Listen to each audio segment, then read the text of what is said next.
सत श्री अकाल जी, स्वागत करते हैं सारे दर्शकों का एक बार फिर तो। और अज पंजाब के बच्चों लिए खास इन्फॉर्मेशन लैके आए हैं, खास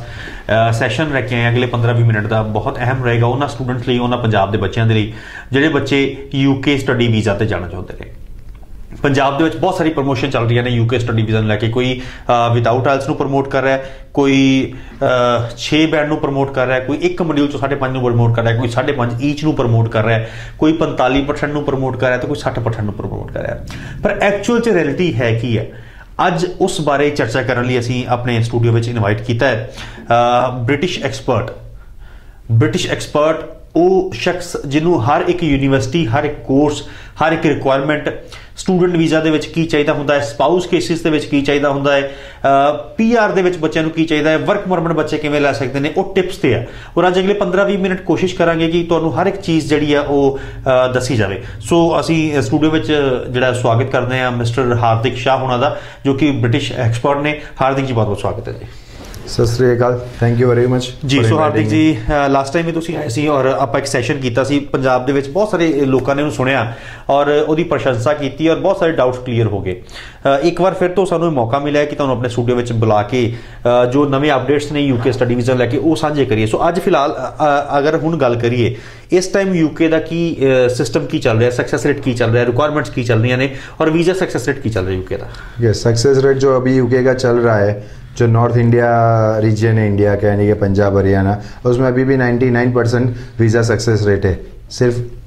बहुत ही कम 1% वीज़ा रिफ्यूज़ल भी हो रहे हैं अभी फ्रॉम अक्टूबर 2020 से, तो वो बहुत ही कम है, वो हर कंट्री में होते हैं।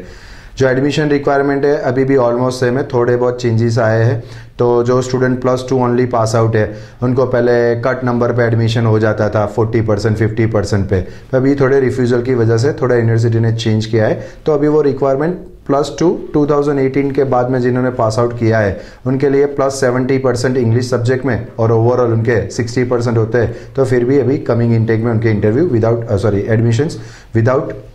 IELTS हो रहे हैं। अगर स्टूडेंट 2016-17 +2 पास आउट है तो उनके जो एडमिशन है उनको IELTS, डुओलिंगो, PTE या फिर TOEFL जैसे कोई एग्जाम अपीयर करने पड़ते हैं। थोड़े कट नंबर उसमें चल जाते हैं, जो मिनिमम रिक्वायर होती है कम से कम उन लोगों को 5.5 ईच मॉड्यूल और ओवरऑल भी 5.5 चाहिए। या PTE देते हैं तो 51 ओवरऑल चाहिए, या TOEFL देते हैं तो उनको रफली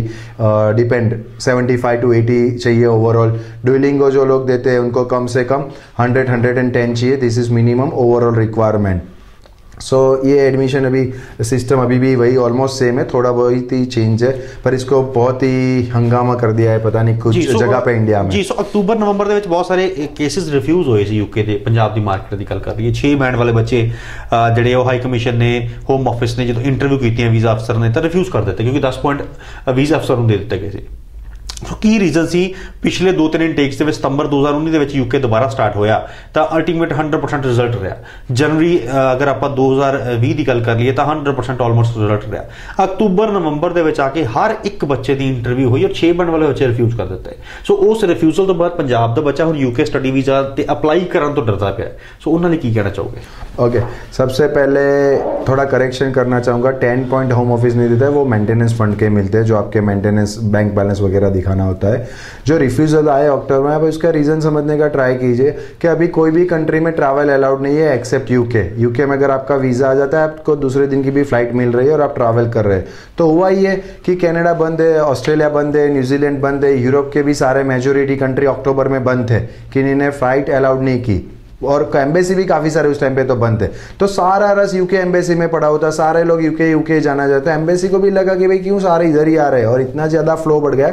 तो एम्बेसी भी उनकी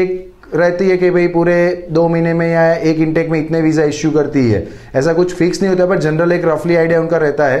तो वो बहुत सारी एप्लीकेशन आई तो उनको वीज़ा स्टॉप करने के लिए यूके का रूल है, अगर किसी का वीज़ा रिफ्यूज करना है तो उनको उनके इंटरव्यू लेने पड़ते हैं। तो जिन बच्चों के इंटरव्यू आए उसमें से जो बच्चे 6 बैंड थे 6.5 बैंड वाले भी रिफ्यूज है, बात गलत नहीं है, पर प्रॉब्लम ये हुआ कि उनकी इंग्लिश अच्छी है पर उनको ये पता नहीं है कि उन्होंने MBA कोर्स सिलेक्ट किया है तो क्यों किया है, उन्होंने जो यूनिवर्सिटी सिलेक्ट की है क्यों की है, उनको फाइनेंस कौन चक रहा है, उनके फादर मदर क्या कर रहे हैं और उनके कॉस्ट जो है उनका स्टडी करने का वो बेयर कर सकते कि नहीं कर सकते। सो ऐसी जो चीजें उनको नहीं पता थी वो सारे वीजा रिफ्यूज हो गए। और जब कोई स्टूडेंट, जेन्युइन स्टूडेंट कोई भी कंट्री पढ़ने जाता है तो बेसिक एम्बेसी की एक रिक्वायरमेंट रहती है कि तुसी उस कंट्री में आ रहे हो स्टूडेंट बनने के लिए, तुसी फी चखे हो पूरी, कोई प्रॉब्लम नहीं है, पर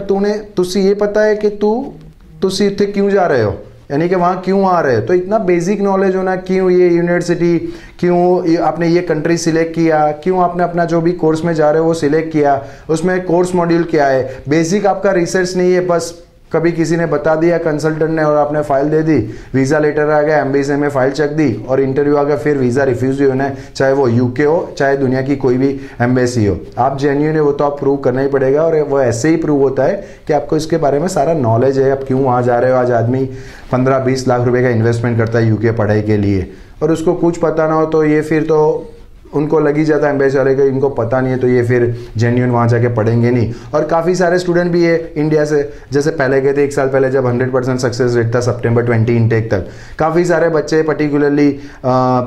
गुजरात हो गया या पंजाब हो गया या हरियाणा के पर्टिकुलर जो हमारे स्टूडेंट है, वो काफ़ी सारे स्टूडेंट है जो यूनिवर्सिटी जाके 3 महीने बाद पढ़ाई छोड़ देते हैं। आपको पढ़ाई का वीज़ा दिया, आप वेट करो, अपनी पढ़ाई खत्म करो, आप अपना पोस्ट स्टडी वर्क वीज़ा जो है वो लो, और अभी जो लेटेस्ट रूल आए हैं पीआर के जो हम वही आगे बात करने वाले हैं उसका आप बेनिफिट लो। आप पढ़ोगे नहीं, कुछ नहीं करोगे तो आपका कुछ नहीं होगा। हार्दिक जी, ਤੁਸੀਂ ਬ੍ਰਿਟਿਸ਼ ਐਕਸਪਰਟ ਹੋ, ਤੁਸੀਂ ਖੁਦ ਯੂਕੇ ਰਹਿੰਦੇ ਹੋ, ਉੱਥੋਂ ਦੇ ਤੁਹਾਡੇ ਕੋਲ ਸਿਟੀਜ਼ਨਸ਼ਿਪ ਆ, ਤੁਹਾਡਾ ਕਾਰਡ ਤੁਹਾਡੇ ਕੋਲ ਜਿਹੜਾ ਯੂਕੇ ਤੁਹਾਡੇ ਕੋਲ ਪਾਸਪੋਰਟ ਜਿਹੜਾ ਯੂਕੇ ਦਾ। ਇੱਕ ਚੀਜ਼ ਇਹ ਦੱਸੋ ਕਿ ਪੰਜਾਬ ਦੇ ਵਿੱਚ ਜਦੋਂ ਬੱਚੇ ਨੂੰ ਕਨਵਿੰਸ ਕਰਨ ਦੀ ਕੋਸ਼ਿਸ਼ ਕੀਤੀ ਜਾਂਦੀ ਹੈ ਕਿ ਤੁਸੀਂ ਸਟੱਡੀ ਵੀਜ਼ਾ ਲਈ ਯੂਕੇ ਚਲੇ ਜਾਓ, ਬੱਚਾ ਕਹਿੰਦਾ, ਪੇਰੈਂਟਸ ਡਰ ਜਾਂਦੇ ਨੇ, ਯੂਕੇ ਨਹੀਂ ਜਾਣਾ, ਯੂਕੇ ਬੱਚਾ ਕੰਮ ਨਹੀਂ ਕਰ ਸਕਦਾ, ਬੱਚਾ ਯੂਕੇ ਪੱਕਾ ਨਹੀਂ ਹੋ ਸਕਦਾ, ਯੂਕੇ ਬੱਚੇ ਨੂੰ ਵਰਕ ਪਰਮਿਟ ਨਹੀਂ ਮਿਲਦਾ। ਸੋ ਕੀ ਇਹ ਚੀਜ਼ ਸੱਚ ਹੈ ਕਿ ਬੱਚਾ ਯੂਕੇ ਪੱਕਾ ਨਹੀਂ ਹੋ ਸਕਦਾ, ਉਹਨੂੰ ਵਰਕ ਪਰਮਿਟ ਨਹੀਂ ਮਿਲਦਾ, ਜਾਂ ਯੂਕੇ ਕੰਮ ਨਹੀਂ ਹੈਗਾ, ਬੱਚੇ ਦੀ ਲਾਈਫ ਖਰਾਬ ਹੋ ਜਾਂਦੀ ਯੂਕੇ ਜਾ ਕੇ, ਕੀ ਸੱਚ ਹੈ? थोड़ी बात कुछ हद तक सही है। पहले 2012-18 में काफ़ी रूल स्ट्रिक्ट किए थे यूके में, तो एक यूके का इम्प्रेशन हो गया था कि वहाँ पे पीआर होना काफ़ी मुश्किल है। तो 12 से ये रूल काफ़ी बदलाव आए थे। मेरा खुद का ब्रिटिश पीआर हुआ था 2014 में जब रूल स्ट्रिक्ट थे। मेरा सिटीज़न हुआ 2014 एंड में, 1 साल के बाद रफली तो मेरा हुआ। तो फिर यानी कि अगर आप फॉलो कर रहे हो सिस्टम तो तभी भी आसान था, पर इतना आसान नहीं था। दूसरी कंट्री, इसीलिए बीच में लोग कनाडा जाने लगे। तो यहाँ पे क्या होता है, जो जिस चीज़ का मार्केटिंग होता है ना, जो आपको टीवी पे दिखाई देता है वही बिकता है। कल से कॉलगेट बोलेगा ये नीम वाला नया टूथपेस्ट आया है, तो वही का वही सब लोग बाय करना शुरू कर देते हैं, खुद को अपना रिसर्च नहीं करते। तो उसी तरह यहाँ कंट्री इमिग्रेशन में भी ऐसा होता है, सब यूके बोलते हैं, सब यूके चले जाते हैं, कभी कोई सब ऑस्ट्रेलिया मार्केटिंग करते हैं। सो आप पहले खुद रिसर्च कीजिए, खुद जानने की कोशिश करें कि एक्चुअल रूल क्या है और क्या आपके बेटा या बेटी के लिए फायदे कारक है और कॉस्ट उसमें कहाँ पे कम लग रहा है। अभी के राइट नाउ जो करंट सिनेरियो है, यूके में 1 जनवरी 2021 से नए रूल आए हैं, जो इन्होंने पीआर के रूल और वर्क परमिट के रूल काफ़ी आसान बना दिए हैं। ये भी जो नए रूल आए हैं उसमें ये बदलाव लाया गया है ब्रेक्सिट आने के बाद में, कि अगर आपको कोई भी वहाँ का एम्प्लॉयर वर्क परमिट के पेपर चकता है, यानी कि आपको जॉब लेटर दे देता है, परमानेंट जॉब आपको नेक्स्ट 3 to 5 years के लिए, तो आप अपने कंटिन्यू स्टडी में से भी छोड़ के उसको हम क्या बोलते हैं कि आप उसको चेंज ओवर कर सकते हैं अपनी वीजा कैटेगरी को, from student to work permit, और आपकी स्टेटस चेंज कर सकते हैं। स्टेटस चेंज कर सकते हैं, yes, you can convert, change your status from student to. Student इथे इस टाइम गए हुए ने, ਜਿਹੜੇ ਪੇਰੈਂਟਸ ਸੁਣ ਰਹੇ ਨੇ, ਜਿਹੜੇ ਪੇਰੈਂਟਸ ਦੇ ਬੱਚੇ ਯੂਕੇ 'ਚ ਸਟੱਡੀ ਕਰਨ ਗਏ ਹੋਏ ਨੇ, ਚਾਹੇ ਪੜ੍ਹਦਿਆਂ ਨੂੰ 6 ਮਹੀਨੇ ਹੋਏ ਨੇ, ਚਾਹੇ ਸਾਲ ਹੋਇਆ, ਚਾਹੇ 1.5 ਸਾਲ ਹੋਇਆ ਹੈ, ਉਹ ਸਟੂਡੈਂਟ ਵੀਜ਼ਾ ਨੂੰ ਕਨਵਰਟ ਕਰਕੇ ਵਰਕ ਪਰਮਿਟ 'ਚ ਕਨਵਰਟ ਕਰ ਸਕਦੇ हैं। हाँ जी। ਸੋ ਇਹਦਾ ਸਿਸਟਮ ਕੀ ਰਹੇਗਾ, ਕਿਵੇਂ ਕਨਵਰਟ ਕਰ ਸਕਦੇ, ਕੀ ਬੱਚੇ ਲਈ ਫਾਇदेमंद ਹੋਵੇਗਾ? हाँ, सबसे पहले कि यूके में पीआर लेने के लिए अभी भी ओरिजिनल रूल्स ये बहुत सालों से आपको यूके में जनरल वर्क परमिट पे, जिसका भी नाम दिया गया है कैटेगरी का, पहले टीयर 2 वर्क परमिट उसको बोला जाता था। 1 जनवरी 2021 से उसका नाम चेंज किया हुआ है स्किल्ड वर्कर वीज़ा। तो उसके अंदर ये बदलाव लाया गया है कि पहले कुछ बहुत बड़ी बड़ी कंपनी को ही गवर्नमेंट लाइसेंस देती थी कि आप कोई भी फॉरेन वर्कर्स को आप हायर कर सकते हो, चाहे वो ऑनशोर यानी कि यूके में या आउट ऑफ द कंट्री है, यूके के बाहर है। अभी इन्होंने ये बदलाव ला दिया कि कोई छोटे से छोटा एम्प्लॉयर भी, जैसे कोई रेस्टोरेंट हो गया छोटा सा, कोई टेलर हो गया, कोई बार्बर शॉप जिसको हेयर सैलून बोलते हैं आप लोग, या कोई अपना कोई न्यूज़ एजेंट शॉप बोलते हैं हम यूके में, ग्रोसरी शॉप जो आप यहाँ पे बोलते हैं उनको, अगर वो भी एम्प्लॉयर चाहे, भले उसका एक छोटा सा शॉप है, उसका साल का 50-60 हज़ार 70 हज़ार जो भी टर्नओवर है पाउंड में, वो भी अपना लाइसेंस लेके किसी भी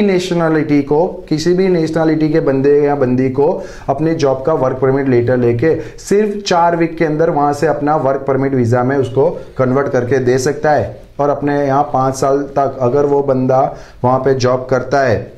तो उसको बाय डिफॉल्ट यूके में पीआर मिल जाता है। जो अगर आप देखा जाए, अब हम ऑस्ट्रेलिया की बात करें फॉर एग्जांपल, तो वहां पे भी पीआर लगता है। ऐसे कर करके ऑस्ट्रेलिया में स्टूडेंट जा रहे हैं, काफी सालों से जा रहे हैं। वहां पे आपका पढ़ाई के बाद पोस्ट स्टडी वर्क वीजा मिलने के बाद आपको अगर पीआर लेना है तो आपको एक पॉइंट सिस्टम है उनका 65 पॉइंट का मिनिमम, वो आपने फॉलो करना है। वो फॉलो करने के लिए आपको पॉइंट दिए जाते हैं, आपके एजुकेशन जो आपने ऑस्ट्रेलिया में किया है, प्लस आपका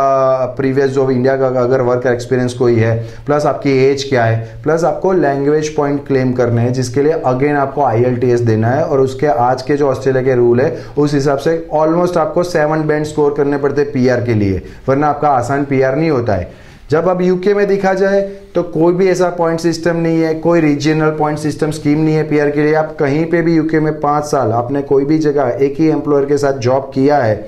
और 5 साल के बाद आपको सिर्फ एक दिन में सेम डे पीआर देते हैं। आपने सिर्फ अपना पासपोर्ट, एप्लीकेशन फॉर्म, पीआर की वीजा फी और उसके साथ में आपको 5 साल जो आपने काम किया, जो टैक्स कटे हैं आपके, उसके पेपर्स लेके उनको एम्बेसी में जाना है अपॉइंटमेंट लेके, आपको वो इसी दिन सेम डे आपको 1 घंटे में आपका पीआर अप्रूव करके आपको घर भेज देंगे। 7 दिन में आपको पीआर का कार्ड भेज देंगे। और आफ्टर 1 ईयर ऑफ पीआर, एक ही कंट्री है जो आफ्टर 1 ईयर ऑफ पीआर आपको सीधी सिटीजनशिप ऑफर कर दी है। जो दूसरी कंट्री में कम से कम पीआर के बाद मिनिमम 2 ईयर्स, सम कंट्री में 3 ईयर्स आपको पीआर पे रहना पड़ता है, फिर आप उसका सिटीजन अप्लाई कर सकते हो। तो अगर आप देखो अब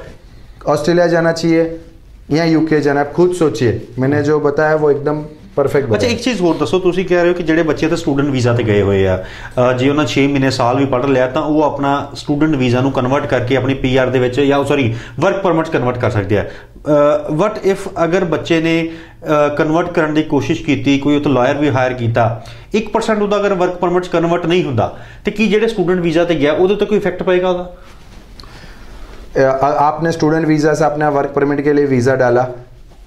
मान लेते हैं, ऐसा होता नहीं है पर मान लेते हैं कि आपका वर्क परमिट रिफ्यूज कर दिया, कोई कागज में गलती है उसकी वजह से, तो आपका स्टूडेंट वीजा तो कंटिन्यू रहेगा। तो आप अपनी पढ़ाई फिर कंटिन्यू करो, अपने कागज वापस टिक करके वापस वर्क परमिट अप्लाई करो, आपका वर्क परमिट हो जाएगा। पर आपका स्टूडेंट वीजा कैंसिल नहीं होता है अगर आप कन्वर्ट कर रहे हो और वीजा एप्लीकेशन रिफ्यूज हो गई वर्क परमिट की, तो आपका स्टूडेंट वीजा कंटिन्यू रहेगा, आपको अपनी यूनिवर्सिटी के साथ पढ़ते रहना पड़ेगा जी। सो ਜਿਹੜੇ ਦਰਸ਼ਕ ਹੁਣ ਜਿਹੜੇ ਨੇ ਇੱਕ ਵਾਰ ਦੱਸ ਦਈਏ ਕਿ ਜਿਹੜੇ ਸਟੂਡੈਂਟ ਇੱਥੋਂ ਜਾਂਦੇ ਨੇ, ਜਦੋਂ ਯੂਨੀਵਰਸਿਟੀ ਜੁਆਇਨ ਕਰਦੇ ਨੇ, 6 ਮਹੀਨੇ ਸਾਲ ਪੜ੍ਹ ਲੈਂਦੇ ਨੇ, ਉਹਨੂੰ ਲੱਗਦਾ ਕਿ ਅਸੀਂ ਹੁਣ ਵਰਕ ਪਰਮਿਟ ਕਨਵਰਟ ਕਰਨਾ ਹੈ, ਉਹ ਵਰਕ ਪਰਮਿਟ ਕਨਵਰਟ ਕਰ ਸਕਦੇ ਨੇ। ਔਰ ਜੇ ਵਰਕ ਪਰਮਿਟ ਕਨਵਰਟ ਕਰਨ ਤੋਂ ਬਾਅਦ 5 ਸਾਲ ਇੱਕ ਇੰਪਲਾਇਰ ਕੋਲੋਂ ਜੌਬ ਕਰ ਲੈਂਦੇ ਨੇ ਤੇ ਉੱਥੋਂ ਦਾ ਇਹਨਾਂ ਨੂੰ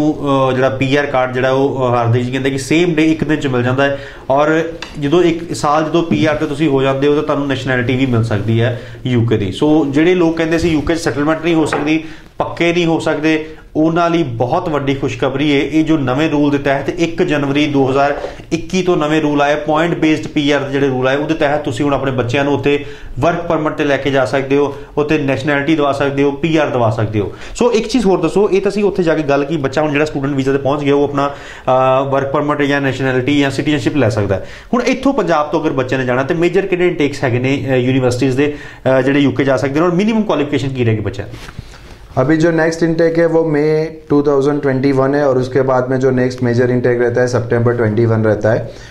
बेसिक रिक्वायरमेंट हो जैसे हमने पहले गल की कि +2 2018, 19, 20 पास आउट बच्चा विदाउट IELTS जा सकता है। अगर बैचलर डिग्री इंडिया में किया हुआ है तो 7-8 साल तक गैप चलता है विदाउट IELTS। और 12th में आपने मिनिमम 60% इंग्लिश में चाहिए, कुछ यूनिवर्सिटी 65 पे IELTS वेवर करती है और कुछ 70%। जिनके एक बात मैं बताना चाहता हूँ, चाहे वो स्टूडेंट +2 है या बैचलर डिग्री पास आउट है और जिनका 4 साल 5 साल का गैप है, उनके इंग्लिश में अगर 60-70 के नीचे परसेंटेज है तो उनका फिर एडमिशन नहीं होता है। उनको तो कंपलसरी आपको IELTS देना ही पड़ेगा, या PTE, ड्यूलिंगो, टॉफल, जो भी दूसरे इंग्लिश टेस्ट गवर्नमेंट ने अलाउड किए उनमें से कोई भी आपको एक टेस्ट देना ही पड़ेगा। जी। सो दर्शकों ਨੂੰ ਇੱਕ ਵਾਰ ਫਿਰ ਤੋਂ ਦੱਸ ਦਈਏ ਕਿ ਮਿਸਟਰ ਹਾਰਦਿਕ ਸ਼ਾਹ ਜੋ ਕਿ ਬ੍ਰਿਟਿਸ਼ ਐਕਸਪਰਟ ਨੇ ਅੱਜ ਸਾਡੇ ਨਾਲ ਸਟੂਡੀਓ ਵਿੱਚ ਹਾਜ਼ਰ ਨੇ ਔਰ ਯੂਕੇ ਜਾਣ ਵਾਲੇ ਬੱਚਿਆਂ ਨੂੰ ਖਾਸ ਇਨਫੋਰਮੇਸ਼ਨ ਦੇ ਰਹੇ ਨੇ ਜਿਹੜੇ ਸਟੂਡੈਂਟ ਯੂਕੇ ਸਟੂਡੈਂਟ ਵੀਜ਼ਾ ਤੇ ਜਾਣਾ ਚਾਹੁੰਦੇ ਨੇ 12ਵੀਂ ਪਾਸ ਨੇ 70% ਮਾਰਕਸ ਨੇ ਜਾਂ ਆਇਲਸ ਕੀਤੀ ਹੈ 6 ਬੈਂਡ ਆ ਓਵਰਆਲ ਕਿਸੇ ਇੱਕ ਮੋਡਿਊਲ ਚੋਂ 5 ਬੈਂਡ ਵੀ ਹੈਗੇ ਆ ਓਵਰਆਲ 6 ਇੱਕ ਮੋਡਿਊਲ ਚੋਂ 5 ਬੈਂਡ ਜਾਂ 5.5 ਬੈਂਡ ਓਵਰਆਲ ਔਰ 5.5 ਬੈਂਡ ਈਚ ਹੈਗੇ ਆ ਤਾਂ ਤੁਸੀਂ ਵੀ ਯੂਕੇ ਜਾ ਸਕਦੇ ਹੋ 2018 19 20 ਪਾਸ ਹੋ ਜਾਂ 21 ਪਾਸ ਹੋ ਤੁਸੀਂ ਯੂਕੇ ਜਾ ਸਕਦੇ ਹੋ ਆਪਣੇ ਯੂਕੇ ਪੜ੍ਹਨ ਦੇ ਸੁਪਨੇ ਪੂਰੇ ਕਰ ਸਕਦੇ ਹੋ ਸੋ हार्दिक जी ਜੇ ਕੋਈ ਬੱਚਾ ग्रेजुएट ਆ ਉਹਦੀ ਸਟੱਡੀ ਦੇ ਵਿੱਚ ਕਿੰਨਾ ਗੈਪ ਚੱਲੂਗਾ जो बच्चा ने यहाँ पे जो स्टूडेंट ने यहाँ पे बैचलर डिग्री कंप्लीट कर दिया है उसमें गैप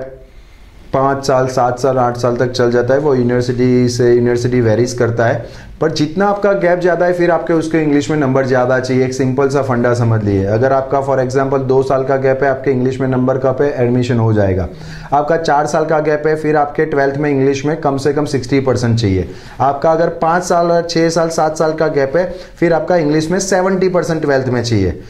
उससे भी ज़्यादा गैप है या उससे फिर गैप ज़्यादा और आपके 12th में नंबर भी कट है तो फिर आपको IELTS PT डुओलिंगो टॉफल जो भी एग्जाम है वो आपको देने पड़ेंगे जी सो एक ਪਿੱਛੇ ਜੇ ਜਦੋਂ ਆਪਾਂ ਅਕਤੂਬਰ ਨਵੰਬਰ ਦੀ ਗੱਲ ਕਰਦੇ ਹਾਂ ਕਿ ਰਿਫਿਊਜ਼ਲਸ ਬਹੁਤ ਹੋ ਗਈਆਂ ਸੀ ਉੱਤੇ ਡਿਪੈਂਡੈਂਟ ਵੀਜ਼ਾ ਜਾਂ ਜਿਹੜੀ ਸਪਾਊਸ ਵੀਜ਼ਾ ਆਪਾਂ ਕਹਿੰਦੇ ਉਹ ਵੀ ਬਹੁਤ ਸਾਰੇ ਰਿਫਿਊਜ਼ ਕੀਤੇ ਗਏ ਸੋ ਕੀ ਹੁਣ ਸਪਾਊਸ ਜਿਹੜਾ ਮੇਨ ਐਪਲੀਕੈਂਟ ਦੇ ਨਾਲ ਜਾ ਸਕਦਾ अभी भी कोई रूल में चेंजेस नहीं हुए स्पाउस वीज़ा सभी को स्पाउस वीज़ा मिलते हैं बात सही है इन्होंने जो बताया कि थोड़े बहुत कुछ लोगों के वीज़ा हुए थे तो ज़्यादातर अगर आप वो रिफ्यूज़ल को चेक करोगे रिफ्यूज़ल लेटर पढ़ोगे तो आपको पता चल जाएगा कि ज़्यादातर केसेस में तो स्टूडेंट या स्पाउस ने जो पेपर लगाने थे वो कंप्लीट नहीं लगाए जैसे कोई स्पाउस का वीज़ा रिफ्यूज़ होता है उसमें लिख के आया था कि आपने मैरिज के फ़ोटो नहीं लगाए तो आपको वो लगाने कंपलसरी है तो आपका रिफ्यूज़ ही हो जाएगा वीज़ा कुछ लोगों ने स्पाउस के वीज़ा में बैंक स्टेटमेंट जो लगता है जो रिक्वायर्ड फंड्स होते हैं वो नहीं चखे किसी ने गलती से स्पाउस वीज़ा में लोन लेटर रख लिया जो वैलिड नहीं है स्पाउस को तो कंपलसरी बैंक बैलेंस ही दिखाना पड़ता है सो इस तरह से काफ़ी रिफ्यूजल हुए जो मेजोरिटी केसेस थे वो उन स्पाउस के खुद के डॉक्यूमेंट में ही गलती थी जब आपके डॉक्यूमेंट सही नहीं है तो एम्बेसी वीज़ा नहीं दे सकती है ऐसे वही बहुत लोग हैं जिनके एक बार रिफ्यूज होने के बाद वापिस फाइल वीज़ा के लिए अप्लाई किया सही डॉक्यूमेंट के साथ उनके सारे वीज़ा के सारे अभी लंदन स्पाउस वीज़ा पे उनके वाइफ के साथ यहाँ हस्बैंड के साथ बैठे हुए हैं जी सो ਤੁਸੀਂ ਯੂਕੇ ਜਾਣ ਦੇ ਸੁਪਨੇ ਪੂਰੇ ਕਰ ਰਹੇ ਹੋ ਅੱਜ ਤੁਹਾਡੀ 2-2 ਮਹੀਨੇ ਹੋ ਗਏ 3-3 ਮਹੀਨੇ ਹੋ ਗਏ ਆਫਰ ਲੈਟਰਸ ਨਹੀਂ ਆ ਰਹੀਆਂ ਬਹੁਤ ਸਾਰੇ ਲੋਕ ਇਹੋ ਜਿਹੇ ਹੋਣਗੇ ਜਿਹੜੇ ਜਿਨ੍ਹਾਂ ਦੀ ਹੱਡ ਬੀਤੀ ਹੋਊਗੀ 1.5 ਮਹੀਨਾ ਹੋ ਗਿਆ 2 ਮਹੀਨੇ ਹੋ ਗਏ ਆਫਰ ਲੈਟਰਸ ਨਹੀਂ ਆ ਰਹੀਆਂ ਸੋ ਇੱਕ ਦਿਨ ਮਤਲਬ 24 ਘੰਟੇ ਦੇ ਵਿੱਚ ਵੀ ਤੁਸੀਂ ਆਫਰ ਲੈਟਰ ਲੈ ਸਕਦੇ ਹੋ ਯੂਨੀਵਰਸਿਟੀ ਦੀ ਸੋ ਤੁਸੀਂ 1.5 2 ਮਹੀਨੇ ਤੋਂ ਆਫਰ ਲੈਟਰ ਦੀ ਵੇਟ ਕਰ ਰਹੇ ਹੋ 45 ਡੇਜ਼ ਦੇ ਵਿੱਚ 45 ਦਿਨ ਦਾ ਚੈਲੰਜ ਹੈ 45 ਦਿਨ ਦੇ ਵਿੱਚ ਤੁਹਾਡਾ ਕੇਸ ਅੰਬੈਸੀ ਦੇ ਵਿੱਚ ਜਾਊਗਾ ਚਾਹੇ ਉਹ ਮਈ ਇਨਟੇਕ ਆ ਚਾਹੇ ਉਹ ਮਾਰਚ ਇਨਟੇਕ ਆ ਚਾਹੇ ਉਹ ਸਤੰਬਰ 2021 ਇਨਟੇਕ ਆ ਦੁਬਾਰਾ ਸੁਣ ਲਓ 45 ਦਿਨ ਦੇ ਵਿੱਚ ਜਿੱਦਾਂ ਤੁਸੀਂ ਆਪਣੇ ਡਾਕੂਮੈਂਟ ਪੂਰੇ ਕਰਕੇ ਦਿੰਦੇ ਹੋ 45 ਦਿਨ ਦੇ ਵਿੱਚ ਤੁਹਾਡਾ ਆਫਰ ਲੈਟਰ ਤੁਹਾਡੀ ਪ੍ਰੀ ਕੈਸ਼ ਇੰਟਰਵਿਊ ਤੁਹਾਡੀ ਫੰਡਸ ਤੁਹਾਡਾ ਕੈਸ਼ ਸਾਰਾ ਜਦੋਂ ਕੰਪਾਈਲ ਹੋ ਕੇ 45 ਡੇਜ਼ ਦੇ ਵਿੱਚ ਤੁਹਾਡਾ ਕੇਸ ਅੰਬੈਸੀ 'ਚ ਪਹੁੰਚਣ ਦਾ ਵਾਅਦਾ ਕੀਤਾ ਜਾਂਦਾ ਹੈ ਔਰ 60 ਦਿਨਾਂ ਦੇ ਵਿੱਚ ਤੁਹਾਡਾ ਵੀਜ਼ਾ ਤੁਹਾਡੇ ਹੱਥ 'ਚ ਹੋਊਗਾ ਫਿਲਹਾਲ ਇਜਾਜ਼ਤ ਚਾਹੁੰਦੇ ਹਾਂ ਹਾਰਦਿਕ ਬਹੁਤ ਬਹੁਤ ਸ਼ੁਕਰੀਆ ਜੀ ਥੈਂਕ ਯੂ ਜੀ